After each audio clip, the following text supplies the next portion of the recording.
नमस्कार, मैं Amit Jha. Jha school of economics में आप सबका स्वागत है।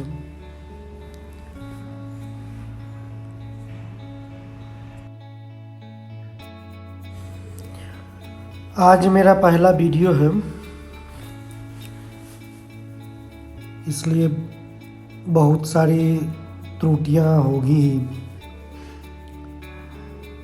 जिसके लिए मुझे यकीन है कि आप इग्नोर करेंगे। विषय का ज्ञान है, वीडियो बनाने का ज्ञान नहीं है। तो चलिए शुरू करते हैं अर्थशास्त्र का अध्ययन हमारे YouTube channel Jha school of economics में।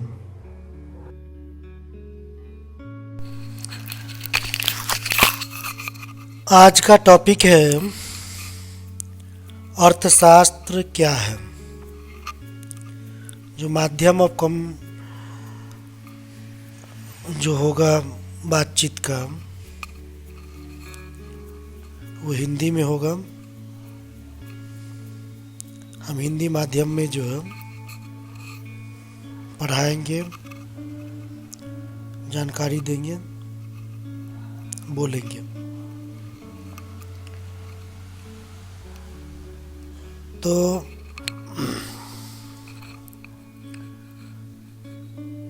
अर्थशास्त्र एक ऐसा विषय है जिसको सब लोग को जानना चाहिए, क्योंकि सब लोग का सरोकार अर्थ से यानी धन से है। सब लोग आर्थिक गतिविधियों में संलिप्त हैं।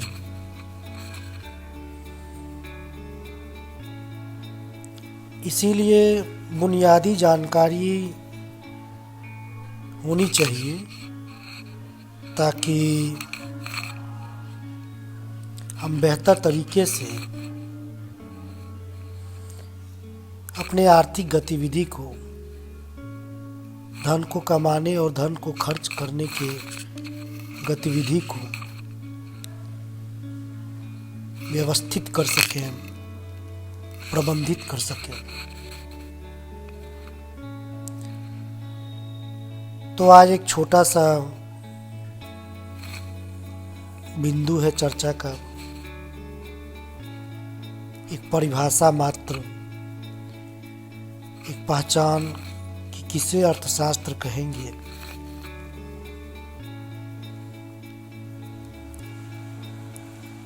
किन मुद्दों को अर्थशास्त्र में रखा गया है।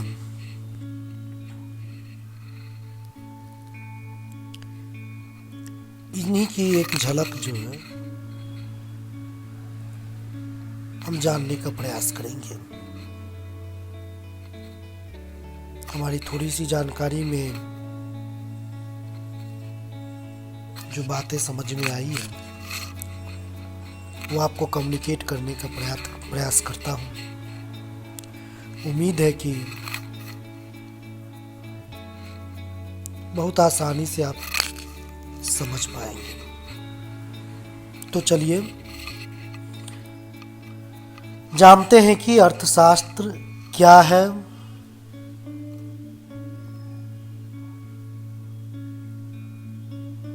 किन चीजों को अर्थशास्त्र में पढ़ा गया है।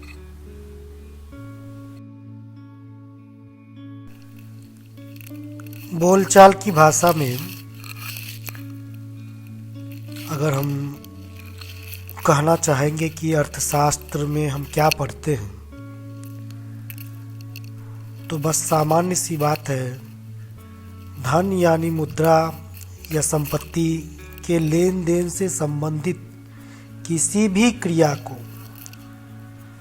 जिस शास्त्र में अध्ययन किया जाता है उसे अर्थशास्त्र कहते हैं।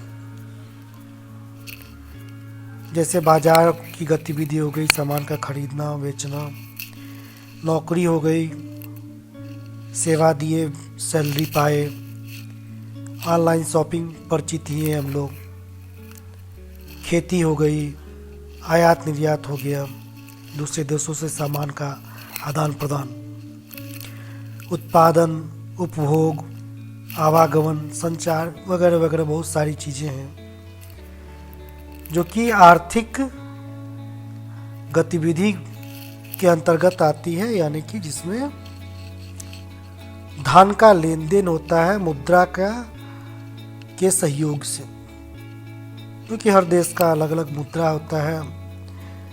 भारत देश में यह मुद्रा रुपया है चलन में। मुद्रा का अपना इतिहास रहा है, कैसे कैसे वक्त के साथ सत्ताओं के साथ मुद्रा में परिवर्तन होता रहा है। इस विषय पे कभी हम लोग बाद में विचार करेंगे। तो जहाँ कहीं भी हम देखेंगे कि लेन देन हो रहा है धन के द्वारा, कुछ भी हम दे रहे हैं, ले रहे हैं, पैसा दे रहे हैं, सामान ले रहे हैं, सेवा ले रहे हैं, सामान सेवा दे रहे हैं, पैसा ले रहे हैं, तो ये आर्थिक क्रिया कहलाएगी। और इन सारी गतिविधियों की जो जटिलताएं हैं वो बहुत ज़्यादा हो जाती हैं, और उन्हीं जटिलताओं का जो अध्ययन होता है उसको हम अर्थशास्त्र के अंतर्गत जो है पढ़ते हैं। विशेष इसके पहलू पर और विस्तार से बाद में बात होगी। अभी बस परिभाषा के तौर पर सामान्य रूप से समझने के लिए इतना काफ़ी है कि धन के लेन देन से संबंधित किसी भी क्रिया को जिस शास्त्र में अध्ययन किया जाता है उसे अर्थशास्त्र कहते हैं। ठीक है, आगे बढ़ते हैं। एक क्रिया जिसकी बात होती है अक्सर अर्थशास्त्र में, जिसको आर्थिक क्रिया कहा जाता है। हम लोग दिन भर बहुत प्रकार की क्रियाएं करते हैं, करते हुए देखते हैं, होते हुए देखते हैं। तो कैसे पहचानेंगे कि कौन आर्थिक क्रिया है, कौन आर्थिक क्रिया नहीं है? इसकी पहचान कैसे होगी? तो वैसे तो इसकी पहचान बहुत ही कठिन है। अगर गहराई में उतरेंगे समंदर के तो फिर हर क्रियाएं एक दूसरे से अन्योन्याश्रित संबंध से जुड़े हुए हैं।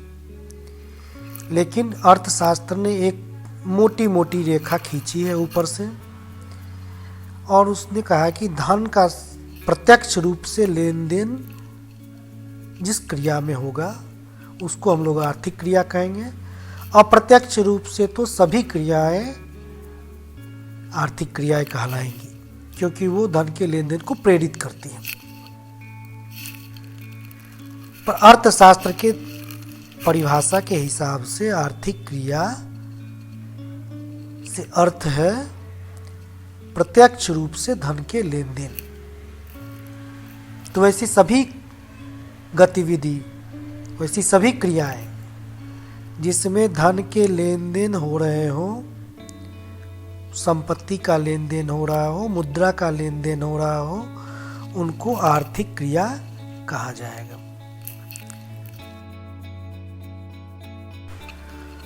इन्हीं आर्थिक क्रियाओं को जो संकलन है वो अर्थशास्त्र कहलाता है।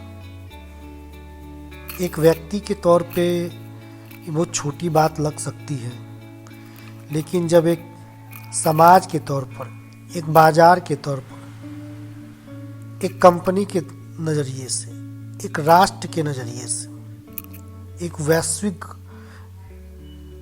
गतिविधि के नज़रिए से जब हम आर्थिक क्रियाओं का अध्ययन करते हैं तो ये अंतहीन जटिलताओं को प्रकट करता है, और इसके पहलू असंख्य हो जाते हैं। तो जो कि अर्थशास्त्र को एक समसामयिक विषय भी बनाता है और एक ट्रेडिशनल विषय जो है, परंपरागत विषय भी बनाता है। उन सब पहलुओं पर विस्तार से बाद में चर्चा होगी।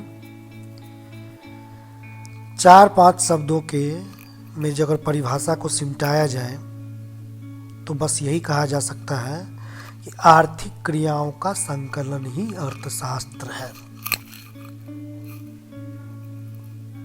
ओके, अब सवाल उठता है कि क्या है आर्थिक क्रिया।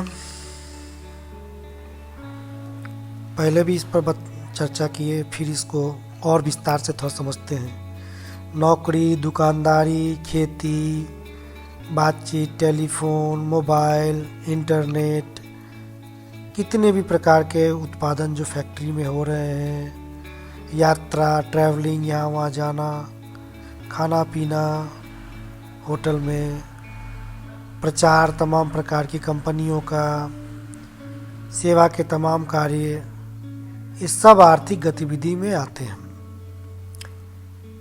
इनके दोनों पहलू हो सकते हैं, कुछ इनके एक पहलू हो सकते हैं गैर आर्थिक गतिविधि के भी, और कुछ पहलू हो सकते हैं आर्थिक गतिविधि के भी। चूंकि इनमें धन का लेना देना होता है,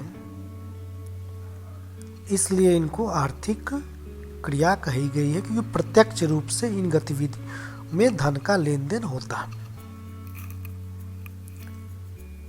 प्रत्यक्षता होनी चाहिए। पैसा दिए, पैसा सामान लिए, सामान दिए, पैसा लिए। सामान में यह वस्तु सेवा दोनों आती है। इस पर हम विस्तार से बाद में चर्चा करेंगे। आगे का स्लाइड देखते हैं। अब क्या नहीं है आर्थिक क्रिया? जो आर्थिक क्रिया नहीं है उसको गैर आर्थिक क्रिया भी कहते हैं। जैसे पूजा हो गया, महिलाएं जो घर में दिन भर काम करती वो हो गया, हम लोग घूमते फिरते हैं, बतियाते हैं वो हो गया, खेलते हैं मनोरंजन के लिए तरह तरह की खेल वो हो गया, मंदिर गए, पूजा किए, प्रार्थना किए, दान दिए, भोज किए,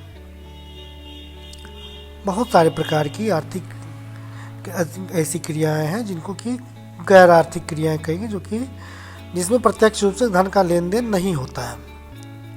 तो अर्थशास्त्र उसको कहता है कि ये गैर आर्थिक क्रियाएं हैं, इनको हम अर्थशास्त्र की आर्थिक क्रियाओं के अंतर्गत नहीं लाएंगे। परोक्ष रूप से ये आर्थिक क्रियाओं को बेहतरीन तरीके से प्रभावित करती है, उसमें कोई दो राय नहीं है, लेकिन प्रत्यक्ष रूप से इनको आर्थिक क्रिया नहीं कहा गया है। ये गैर आर्थिक क्रियाएं में आती है। ठीक है।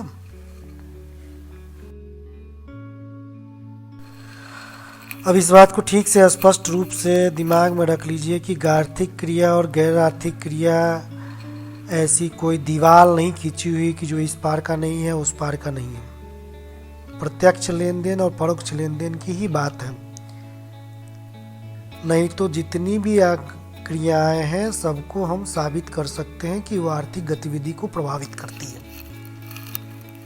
तो ये बनतर बस ऊपरी थोड़े बातों को समझने के लिए है। जब हम अनुसंधान के स्तर पर जाएंगे, गहराई में चीज़ों को जाएंगे, तो हमको आर्थिक गतिविधि को अच्छे से समझने के लिए गैर आर्थिक गतिविधियों को भी समझना पड़ेगा। जैसे एक महिला के दिन भर के घरेलू कार्य को हम अर्थशास्त्र के नज़रिए से मूल्यहीन करार दे सकते हैं, पर वो मूल्यहीन नहीं है, क्योंकि उनके प्रयास से ही एक पुरुष जो है बाजार में जाकर के 8 घंटे 10 घंटे अच्छे से काम कर पाता है। अगर वो महिला घरेलू ड्यूटी को ठीक से ना निर्वाह करे, वो भी बाहर जाके काम करे, तो संभव है कि पुरुष बाहर जाके उतने अच्छे से कार्य नहीं कर पाएगा, क्योंकि उसको अपने नित्य क्रियाओं में भी अपना समय देना होगा। तो एक बहुत जटिलताओं से जो है सो एक दूसरे से उलझा हुआ है गैर आर्थिक क्रिया और आर्थिक क्रिया।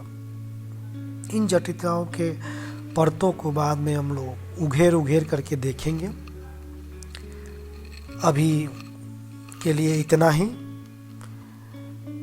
आप लोग का ने इतना धैर्य से वीडियो को अंत तक देखा, सुना, इसके लिए बहुत बहुत धन्यवाद।